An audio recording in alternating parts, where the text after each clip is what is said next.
Hello everyone, how are you doing? Welcome to another warlight video of surviving the quick match. Today we're going to take a look at the good old medium earth template. Actually, not the good old, it's the new version, the MME version of medium earth, modified medium earth. If you played the game long enough as I have, there were other medium earth's versions before it became 0% straight round. Anyways, I wanted to cover this game in particular because I think it's a very good indicator on how you need to be aware of first turn bonuses not always correlating with a win. Usually you want to go for first turn bonuses whenever possible. And if you don't know what the hell a first turn bonus is, it means that you can finish the bonus on the first turn. So for example, Scandinavian Peninsula was first turn bonus on this particular pick, and if you look carefully, so was the Central America. Like from southwest, you can attack to Baja. So both of these were first turn bonuses, both of them counterable, but both of the counters, either from Ukraine or from Florida, had a wasteland in it. So not very likely that someone is going to counter you, because if you counter two picks with one pick of yours, usually it can work because you're countering two territories at the same time. So if your other two are out expanding the other one from your opponent, it will be beneficial, but usually it's not very typical that you counter with two. And there were some other pretty good areas, like East Africa was also first turn bonus. If you look carefully, you could triple pick it. And Africa has its pros and cons on medium earth. It's good because it's safe. You have very clearly defined choke points, so it's very hard for someone to come back in. In this game particularly, you had a blockade in Brazil, you had a blockade in Iran, and you had the blockade in the United Kingdom. So very hard for someone to get into Africa and overrun you. But also the blockade in Iran is a two-edged sword because it prevents people from Asia from easily coming into Africa, but it also prevents you from going into Asia. So usually this choke point in Iran is very critical for that, and of course also the other choke point being Egypt. But usually Iran, if you have Iran, you can wreak havoc in Asia. And you can see a very open Asia, not a lot of blockades, not a lot of wastelands in it, so it's also very fertile ground for picks. So yeah, my picks ended up being on Scandinavian Peninsula, and then some backup on Antarctica in case I would split this and will have to have fast early income. And then I decided to try to go for safety. So the fourth pick, what was my fourth pick here, is the countering the Antarctica if I missed it, and the fifth would just be a safe pick. The sixth also a safe pick if no one is in Congo. I have a pretty safe Africa all for myself. So these were the decisions or the thought process behind my picks. Let's take a look at the Peen's picks, and Peen went for Central America as a first turn bonus, which is not bad. You do get first turn. The bad thing about Central America in this particular layout is that Brazil is completely blockaded. South America is completely blockaded, so you can't really expand there. And you can't really expand into East US, which is the best expansion place that you can have on the United States. The one in West US has one more territory if you count. 1, 2, 3, 6. And this one has 7.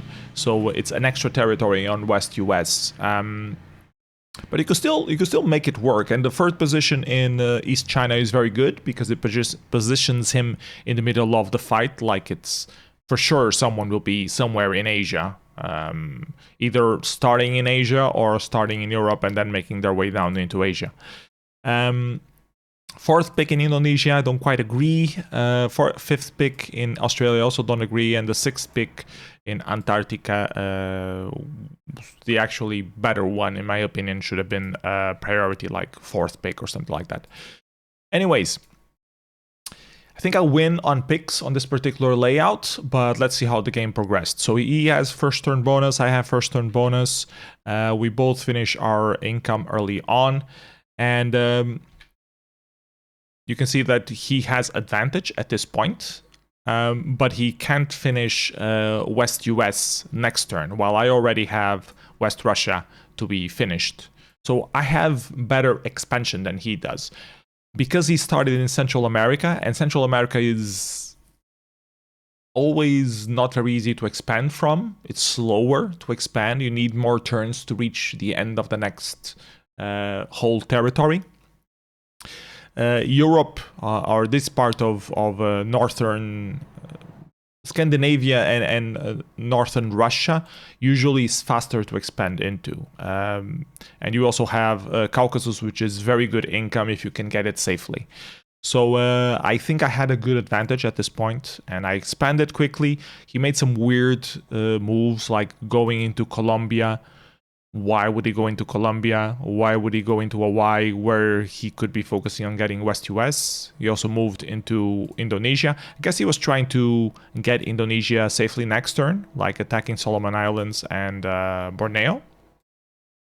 But then he didn't have enough income for that, so he ended up having to finish this. He started going into Tibet, which was good. But on this turn, he took the turn to finish Indonesia instead of going into Xinjiang full ahead. And this is where he lost the game, in my humble opinion. He also expanded into East US, which is silly because there's a wasteland there. You're going to waste a lot of armies. If you want to expand somewhere, you should be expanding into Canada. Going already this turn into Alberta. Next turn into Nunavut and British Columbia, and then you would be able to finish Canada in 3 turns. So this was the critical turn. I assumed he was actually in Africa, so I went hard into this position instead of going to Xinjiang. And in retrospect, that could have cost me the game. If he had attacked Xinjiang this turn, that was good. He also wanted to do West China probably, so he was a bit greedy, out expanding too much instead of predicting where I would be and charging there.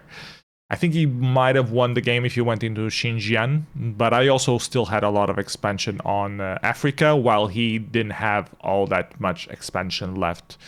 So I think in the long term, I would still have an advantage. Anyways, since I stormed Xinjiang next turn and also Mongolia, I went for both places. I saw him there. I knew I had advantage. I had to have advantage because I had such a fast expansion. I kept pushing on South Africa, just checking for Congo, and at the same time we'll be finishing the South Africa bonus.